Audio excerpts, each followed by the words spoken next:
The winter winds howled across the fjord as Njal Warhorn stood at the prow of his longship, his weathered hands gripping the gunwale. His knuckles were white with tension, not from the approaching storm, but from the weight of the blood oath that hung around his neck like a millstone. 20 summers had passed since the raid that had taken his sister, yet the pain remained as fresh as a newly opened wound. "Land ahead," called Thorvald from the masthead. "Wessex shores, as promised." Njal's men roared their approval, brandishing axes and swords that caught the grey light. The reputation of Njal the Grim preceded him, a warrior who had never smiled since the day the Saxon raiders had slaughtered his father and kidnapped his infant sister during a summer raid. The blood debt remained unpaid, a stain upon his honor that could only be cleansed with Saxon blood. "Remember," Njal called to his warriors, his voice carrying over the crash of waves, "we come for wealth and vengeance. No Saxon deserves mercy. They are without honor, without worth." It was what he believed with every fiber of his being. What he had to believe. The alternative, that his sister might have lived among them, might have become one of them, was too painful to contemplate. Better that she died that day than live as a thrall to Saxon dogs. As they beached their ships under the cover of dawn mist, Njal led his men toward the Saxon settlement that lay nestled in a valley beyond the shore. His hand rested on skull cleaver, the axe passed down through for generations of his family, its edge thirsty for the blood that would restore his family's honor. "The gods watch us today," muttered Hakon, his father's oldest friend and advisor. "Odin grants us good fog for our approach." Njal nodded grimly. "Let us hope Thor's thunder stays silent until we have what we came for." The settlement appeared peaceful in the early morning light. Smoke rose lazily from thatched roofs, and Njal could hear the distant lowing of cattle. Soon those peaceful sounds would give way to the screams of the dying and the crackle of flames. Such was the way of things. Such was the price of Saxon treachery. "Leave none standing who resist," Njal commanded as they crested the final hill. "The children and those who surrender will be taken as thralls. And remember, I seek a Saxon lord with a silver arm ring bearing a wolf's head. He commands this settlement. He dies by my hand alone." His men nodded their understanding. The lord who had led the raid against Njal's village wore such an arm ring, this much Njal had learned from a traveling merchant. For 2 decades, Njal had searched for this man, following whispers and rumors across the sea. Now, finally, vengeance was within his grasp. With a roar that shattered the morning stillness, Njal led his warriors down the hill toward the unsuspecting settlement. The alarm was raised almost immediately. A young boy spotted them and ran screaming into the village. Doors slammed, women gathered children, and men reached for weapons. The clash was swift and brutal. Njal's warriors, hardened by years of raids and battles, cut through the hastily organized Saxon defense. Njal himself fought like a man possessed, skull cleaver rising and falling in deadly arcs as he cut a path toward the great hall at the center of the settlement. "Where is your lord?" he roared at a fallen Saxon warrior, pressing his boot against the man's chest. "Where is the coward who wears the wolf's head ring?" The man spat blood. "Gone. Took ship, east, 3 days past." Njal's fury erupted like a volcano. He had been so close to fulfilling his oath, to finally allowing his father's spirit to rest in Valhalla. He raised Skullcleaver to end the Saxon's life when a voice cut through the chaos. "Stop! In the name of King Alfred, cease this slaughter." Njal turned to see a figure on horseback, surrounded by armed men who had emerged from the forest edge.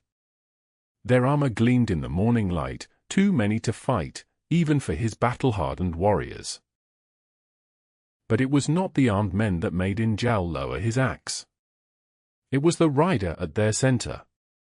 A woman sat astride a white horse, her golden hair braided in the northern style, though she wore the fine clothes of Saxon nobility. Around her neck hung an amulet, Thor's hammer, and on her arm. On her arm was a silver bracelet, engraved with the Warhorn family markings. "I am Geira Zephyrstartir," the woman announced, her voice carrying the unmistakable accent of the Northlands, though tempered by years among the Saxons. "And I command you to stand down." The Saxons looked to her with deference, while Njal's warriors murmured in confusion. Njal himself stood frozen, skull-cleaver hanging limply at his side. "Who are you?" he asked in their native tongue, his voice barely above a whisper. The woman's eyes, ice blue like his own, widened slightly. She responded in the same language, her words rusty but clear. "I was born Geira Warhorn, daughter of Zephyr the Bold." "Who asks for my name with the voice of my homeland?" Njal felt as though Thor himself had struck him with lightning. "I am Njal Warhorn, son of Zephyr the Bold," he replied, his voice catching. "I have searched for you for 20 summers, sister." The settlement fell utterly silent as Saxons and Northmen alike witnessed the impossible reunion unfolding before them. "You cannot expect me to simply accept this," Njal growled, pacing the floor of the great hall where they had retreated to speak privately. "My sister would not defend Saxon dogs. My sister would not dress as they do, speak as they do." "Your sister was 4 winters old when she was taken," Geira replied calmly, though her hands trembled slightly as she poured mead into 2 cups. "I remember little of that day, only fire, and screaming, and being carried away by a man who became my foster father. A Saxon who participated in the slaughter of our people. Lord Ethelred found me abandoned during the chaos. He did not participate in the raid, he arrived after, seeking to help survivors." She held out a cup to Njal, who ignored it. "He raised me as his own daughter, taught me their language and customs, but never hid my heritage from me. He even brought traders from the Northlands to teach me our tongue, so I would not forget." Njal scoffed. "A convenient tale. Is this a convenient tale as well?" Geira removed the silver bracelet from her arm and held it out. "I wore this when I was taken. Lord Ethelred kept it safe until I was old enough to wear it again." Njal took the bracelet with trembling hands. The Warhorn markings were unmistakable, the intricate knotwork that symbolized their family line, the tiny rune spelling out their father's name. He had a matching one, though larger, that he wore beneath his armor. "This proves nothing," he said, though his voice lacked conviction. "It could have been stolen from your body." "Then perhaps this will convince you." Geira turned and lifted her hair, revealing a small birthmark at the base of her neck, shaped like a crescent moon. The same mark their mother had carried, and that Njal himself bore on his shoulder. Njal's legs weakened beneath him, and he sank onto a nearby bench. "It cannot be," he whispered, but in his heart, he knew the truth. The woman before him was indeed his long-lost sister, grown into a strong, proud woman who somehow straddled 2 worlds that he had always seen as irreconcilable. "Why do you protect them?" he asked, genuine confusion in his voice. "These people took everything from us." "Not these people," Geira said gently, sitting beside him. "Some Saxons, yes, but not these. Lord Ethelred saved me, brother. And when he discovered who had led the raid against our village, he helped me track the man down." Njal's head snapped up. "The man with the wolf's head ring. Beorhtric the Cruel. He died by my hand 5 winters past," Geira said, her voice hardening. "I drove my father's dagger into his black heart while he begged for mercy that never came." Njal stared at his sister in disbelief. "You? But you are a woman." Geira laughed, a sound that reminded Njal painfully of their mother. "I am a daughter of the North, brother, no matter where fate has placed me. The blood of warriors runs in my veins as surely as it does in yours. For the first time in 20 years, Njal felt the weight of his oath lifting. The vengeance he had sought had already been claimed by the very sister he had believed needed avenging. "Come," Geira said, standing and offering her hand. "There is someone you must meet." The truce between Njal's warriors and the Saxon settlement was uneasy at best. Njal's men camped outside the village walls, and though they had ceased their attack, both sides watched each other with suspicion. Only Njal himself had been permitted inside the settlement, and only because Geira had vouched for him. She led him now to a smaller hall near the great house. Inside, a man sat by the fire, carefully working on what appeared to be a detailed carving. He looked up as they entered, his expression cautious but not hostile. "Njal, this is Norvin Whitecrest," Geira said, her voice softening in a way that made Njal instantly wary. "My husband." Njal's hand instinctively moved to where his axe would hang, but he had surrendered his weapons before entering the settlement. "Husband," he spat the word as though it were poison. "You took a Saxon husband." The man, Norvin, stood slowly. He was tall and broad-shouldered, with the build of a warrior, though his hands showed the calluses of a craftsman rather than a swordsman. "I am not Saxon by birth," Norvin said in perfect Norse, surprising Njal. "I am of the north, from the fjords near Kaupang. My father was a shipbuilder who settled here to trade his skills. I was born here, but I honor the old ways." To prove his point, Norvin pulled a chain from beneath his tunic, revealing Thor's hammer hanging alongside a Christian cross. "He walks between worlds, as I do," Geira explained. "Neither fully Saxon nor fully Norse, but something new." Njal frowned, struggling to reconcile this with his worldview. "And the Saxons accept this? They allow you to worship our gods." "Not all," Norvin admitted. "But King Alfred is a wise ruler. He sees the benefit of peace between our peoples. Trade, skills, knowledge, these things flourish when blood is not being spilled." "Njal," Geira said gently, "the raid that took me was not ordered by King Alfred or any Saxon lord. It was Beorhtric acting on his own, against the wishes of his king. Just as not all Norse are bloodthirsty raiders, not all Saxons are dishonorable enemies." Her words struck at the very foundation of Njal's beliefs, the certainty that had driven him for 20 years. The absolute division between Norse and Saxon, between honor and dishonor, between friend and enemy, it had all seemed so clear until now. "You expect me to simply forget 2 decades of hatred? To forget our father's death?" Njal demanded. "No," Geira said firmly. "I expect you to honor his memory by showing the wisdom he was known for. Zephyr the Bold was also Zephyr the Just. He traded with Saxons, brother. He saw value in what was different." Njal turned away, unable to meet his sister's gaze. "I have led my men here on the promise of plunder and vengeance. What am I to tell them now?" "Tell them the truth," Norvin suggested. "And offer them something more valuable than plunder, a future." The next morning, Njal stood before the assembled leaders of both his warrior band and the Saxon settlement. The tension in the air was thick enough to cut with a knife, but Geira stood calmly at the center, a living bridge between 2 hostile worlds. "Many of you know me as Njal the Grim," he began, his voice carrying across the gathering. "For 20 years, I have sought vengeance for my father's death and my sister's loss. I believed all Saxons to be without honor, worthy only of the edge of my axe." The Saxon shifted uneasily, while his own men nodded in grim agreement. "Yesterday, I discovered that my sister lives." A murmur ran through the crowd. "Not as a thrall, but as a respected woman married to a man of Norse blood.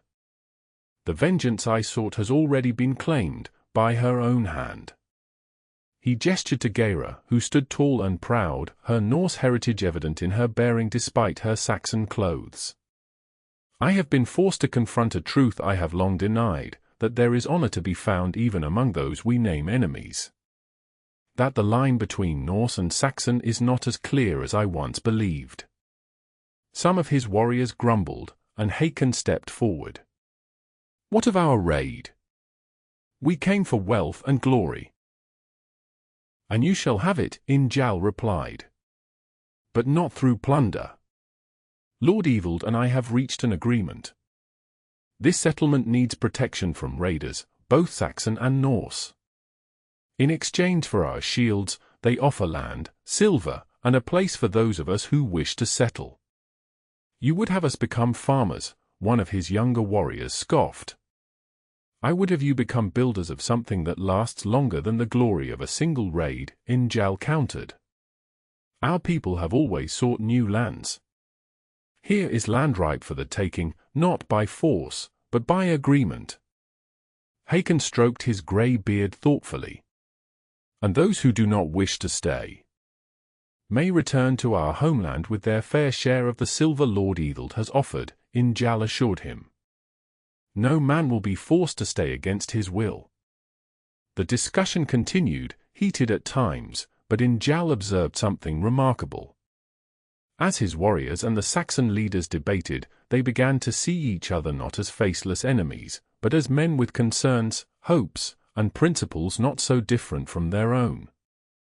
That evening, as the two groups cautiously shared a feast, Njal found himself sitting beside Norvin, watching as Geira moved confidently among both Norse and Saxons. How did you come to marry my sister? Njal asked, still not entirely comfortable with the match. Norvin smiled, his eyes following Geira with unmistakable affection. I was fostered in Lord Evil's household as a youth. My father wished me to learn Saxon ways to better conduct his trade. Geira and I grew up together, first as rivals, then as friends.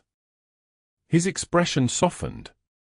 When Beortric's location was discovered, I insisted on accompanying her to face him. I thought I was protecting her, but in truth, she needed no protection. It was after witnessing her courage that I knew I loved her. And Lord Evil permitted the match? A Norseman and his foster daughter. Not at first, Norvin admitted. He feared for her safety in a world that often views those of mixed loyalties with suspicion. But Geira can be persuasive. Njal found himself chuckling, a strange sensation after so many years of grimness. That, at least, has not changed. Even as a child, once she set her mind to something, the stubbornness of the gods themselves could not move her. As they spoke, a commotion arose at the entrance to the hall. A group of armed men entered, led by a Saxon noble with the hard expression and costly garments. Then Wulfgar, Lord Evil greeted, though his tone was cautious. We did not expect you. Clearly, the newcomer replied coldly, his gaze sweeping over the mixed gathering with obvious disgust. Word reached me that Norse raiders had attacked. I came with my men to assist, only to find you feasting with the enemy. Njal tensed, noting how several of his warriors reached subtly for weapons. Geira stepped forward, placing herself between the two groups. They are not enemies, then Wulfgar. My brother and his men have agreed to peace. Wulfgar's eyes narrowed as he studied Geira. Your brother? So the rumors are true. The Saxon lady who advises Lord Evil is actually a Norse witch. Norvin rose to his feet, fury evident on his face, but Geira placed a restraining hand on his arm. I am Njal Warhorn by birth, she acknowledged calmly. Raised by Lord Evil's grace after being orphaned in a raid. I have served this settlement faithfully for many years. Ask any here if I have ever given cause for suspicion. Your very blood is cause for suspicion, Wulfgar sneered. And now you bring more of your kind to our shores? King Alfred will hear of this treachery. King Alfred already knows, Lord Evil interjected, rising from his seat. A messenger was dispatched yesterday. the king has long favored peaceful settlement over endless bloodshed. These Norse have agreed to defend our lands against raiders in exchange for the right to settle among us. Wolves guarding the flock, Wulfgar scoffed. How long before they turn on us? Njal had heard enough. He stood, towering over most men present. Your concern for your people does you credit, he said, surprising everyone with his measured tone. But know this, the Norse honor their oaths above all else. If we pledge protection, we will die before breaking that pledge. Wulfgar seemed taken aback by Njal's reasonable response, clearly having expected barbarian rage. Pretty words from a pagan raider. The same words your Christian God teaches, is it not? Njal countered. Honor thy oaths? Protect the weak? These are not Christian values or Norse values, they are the values of honorable men, regardless of which gods they kneel to. A murmur of agreement ran through both Saxon and Norse alike. Wulfgar found himself suddenly isolated in his hatred, faced with a united front of people who had, just days before, been enemies themselves. This is not the end of this matter, Wulfgar warned, but his bluster had lost its impact. He departed with his men, leaving an uneasy silence in his wake. He will cause trouble, Lord Eadald sighed. Then we will face it together, Geira declared, looking from her Saxon foster father to her Norse brother. As family. Spring gave way to summer, and the Norse settlement began to take shape alongside the Saxon one. What had started as an uneasy truce had slowly transformed into a cautious cooperation. Norse longhouses rose alongside Saxon homes, and fields were planted with crops that would feed both peoples through the winter. Not all of Njal's warriors had chosen to stay. Hakon and some of the older men had returned to their homeland with their share of silver, but nearly half had remained, intrigued by the prospect of land and a new beginning. Some had even sent word to their families to join them. Njal himself had decided to stay, at least until he was certain his sister was truly safe and accepted. He had built a modest longhouse at the edge of the settlement, close enough to the Saxon dwellings to signal unity, but with a clear view of the sea that called to his Norse heart. It was there that Geira found him one evening, staring out at the horizon as the setting sun painted the water in shades of fire. "Do you regret staying?" she asked, joining him on the bench outside his home. "Sometimes," Njal admitted. "The sea is in my blood. But so are you, sister. For 20 years I searched for you, I cannot simply walk away now that I have found you." Geira smiled, leaning her head against her brother's shoulder as she had done as a child. "You have changed, brother." The Njal who arrived on our shores would never have spoken so openly about his feelings. Njal grunted. "Perhaps I am growing soft in my old age. Or perhaps you are growing wise." Geira straightened and looked at him seriously. "There is something I must tell you, something that may test this new wisdom of yours." Njal raised an eyebrow, instantly wary. "What is it?" "I am with child," Geira said, her hand moving protectively to her stomach. "Novin and I will have a child who is neither fully Norse nor fully Saxon, but both." Njal was silent for a long moment, processing this news. A child of mixed blood, born between worlds, just as this settlement existed between worlds. Finally, he smiled, a genuine smile that transformed his stern features. "Then my niece or nephew will have the strength of both peoples," he declared. "And 2 uncles to teach them the ways of sword and axe." "2 uncles?" Geira asked, confused. "Myself and Lord Eadald," Njal clarified. "He has been more of a brother to you than I have these past 20 years. It would dishonor him to claim otherwise." Tears welled in Geira's eyes at this acknowledgement. "You truly have changed, Njal Warhorn." Before he could respond, a horn sounded from the watchtower, 3 long blasts, the signal for approaching strangers. Njal was on his feet instantly, reaching for his axe. "Stay here," he commanded, but Geira was already standing. "I am still a Warhorn," she reminded him. "I do not hide when danger threatens my home." Together, they hurried toward the settlement center, where men, both Norse and Saxon, were gathering with weapons. From the watchtower, the lookout called down, "Ships approaching!" Saxon vessels, bearing Then Wulfgar's banner. Lord Ethel's face darkened. He would not dare attack a settlement under King Alfred's protection. "Unless he believes he can blame the attack on us," Norvin pointed out, joining them with sword in hand. "If he kills the Norse settlers and claims we turned violent first, then we must ensure there are witnesses to the truth," Geira declared. "Send riders to the neighboring settlements immediately, and prepare to defend ourselves." As the settlement prepared for possible battle, Njal found himself in the unfamiliar position of fighting alongside Saxons rather than against them. He watched as Norse warriors showed Saxon farmers how to form a shield wall, while Saxon archers instructed Norse bowmen on the best positions to defend the walls. "Never thought I'd see the day," muttered one of his warriors, a man named Gunnar who had chosen to stay. "Nor I," Njal agreed. "But they fight to protect their homes, as do we. That makes them brothers in battle, if nothing else." The ships beached as the sun touched the horizon, and Then Wulfgar led a force of nearly 60 men toward the settlement.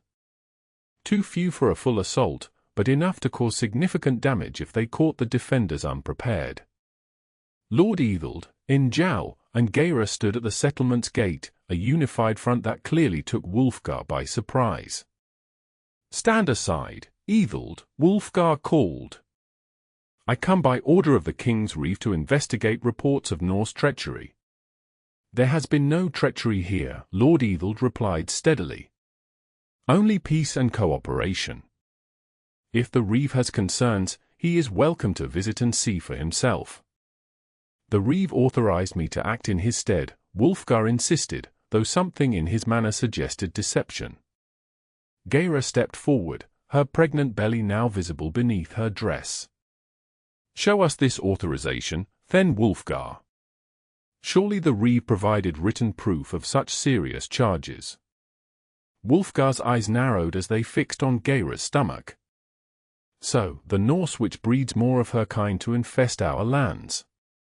All the more reason to cleanse this settlement." "Choose your next words with care," Njal growled, his hand tightening on Skullcleaver's haft. "That is my sister and her unborn child you threaten."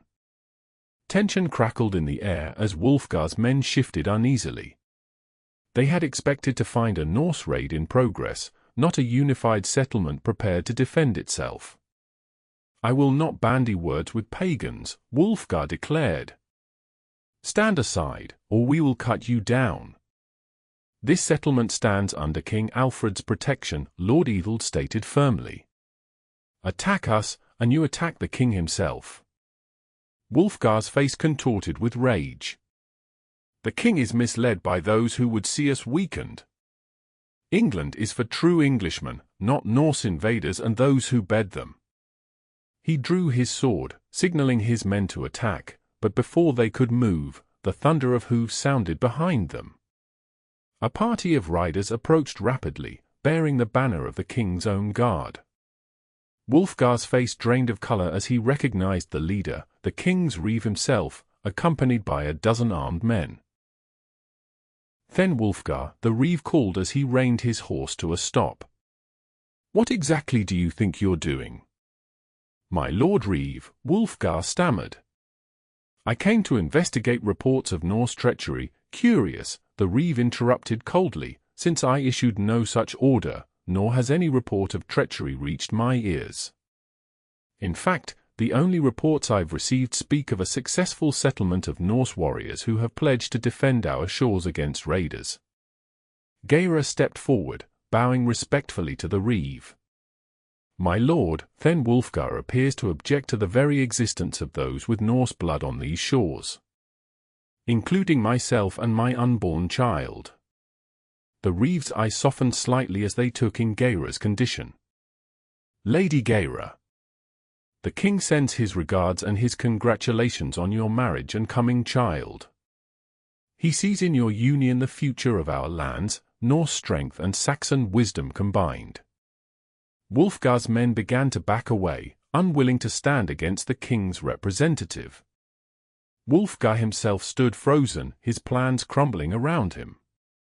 Then Wulfgar, the Reeve continued, his voice hardening, "You will return with me to explain to the king why you gathered armed men without authorization and threatened a settlement under royal protection." As Wulfgar was disarmed and taken into custody, the tension drained from the settlement. The crisis had passed, at least for now, but Njal knew that Wulfgar represented a sentiment that would not disappear overnight. The path to true acceptance would be long and difficult. Yet as he stood with his sister, her Saxon Norse husband, and the man who had raised her with honor despite her foreign blood, Njal felt something he had not experienced in 20 years, hope. Autumn painted the trees in gold and crimson as the settlement prepared for the harvest festival, a blend of Saxon harvest home and Norse winter finding that had evolved naturally as the two communities grew together. Children with both Norse and Saxon features played in the fallen leaves, their laughter a testament to the future being built. In Gaera and Norvin's home, a small crowd had gathered around the birthing bed.